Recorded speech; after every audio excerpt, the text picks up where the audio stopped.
Sa mga paulit-ulit dyan na bakit nagbabawas yung kita, ito yung explanation ko para may proof ako sa inyo na totoong hindi nagbabawas yung kita ninyo sa mukha. Ito yung kinita ko no sa content monetization, 223 point something. Tapos ngayon, meron ako nakaprocess na payout dito sa content monetization, 254 something. Bakit mas malaki yung nakaprocess kaysa sa nakikita ko dito sa content monetization? Kasi nga, lahat nung nababawas, na maminus, napupunta sa payout. Kaya yun yung paulit-ulit ko sinasabi sa inyo, na yung nawawala dyan, hindi talaga totally nawala yan.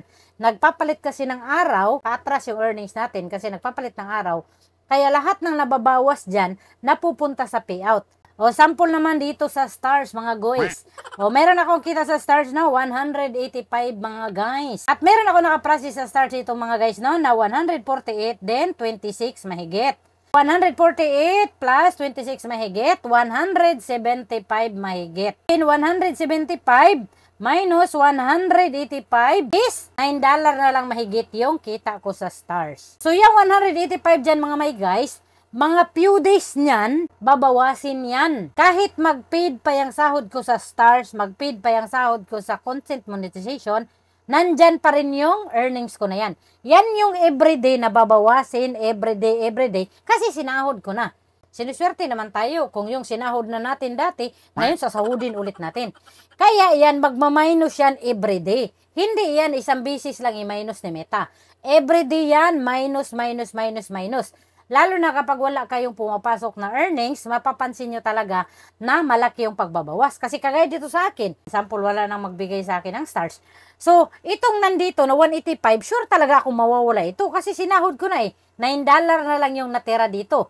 At ito din content monetization ko, mas malaki pa yung nasa payout kaysa sa content monetization, sure ako na magzi-zero talaga ito. Kahit na paid na yung sahod natin, nandyan pa rin sa payout natin. Hindi pa yan one time big time nakakaltasin. Everyday dyan magmaminus.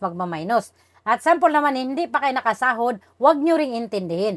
Kasi lahat ng nawawala dyan, mapupunta sa payout yan. Hindi talaga yan kinukuha. Inuulit ko, matagal na ako sumasahod dito, kaya alam ko na ganyan talaga yung proseso. Paulit-ulit kong sinasabi, kung mayroon kayo nakikita na earnings dyan sa stars, sa subscription, sa content monetization, huwag ninyong pagbasihan na kung ano yung nakikita nyo dyan, yan yung sasahurin ninyo. Kasi posible pa na magmaminus yan, kasi nga nasahod nyo na. At sample naman, hindi pa kayo nakasahod, magmaminus din talaga kasi nagpapalit ng date. Ang totoong pera nasa payout.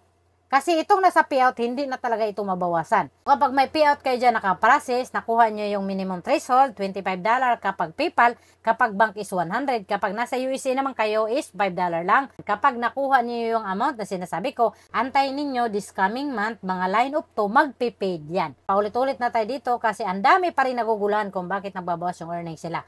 Hindi talaga nagbabawas yan. Hindi mo lang maintindihan kung ano yung cycle ng kitaan dito. Hindi kita masisi kung bago ka pa lang.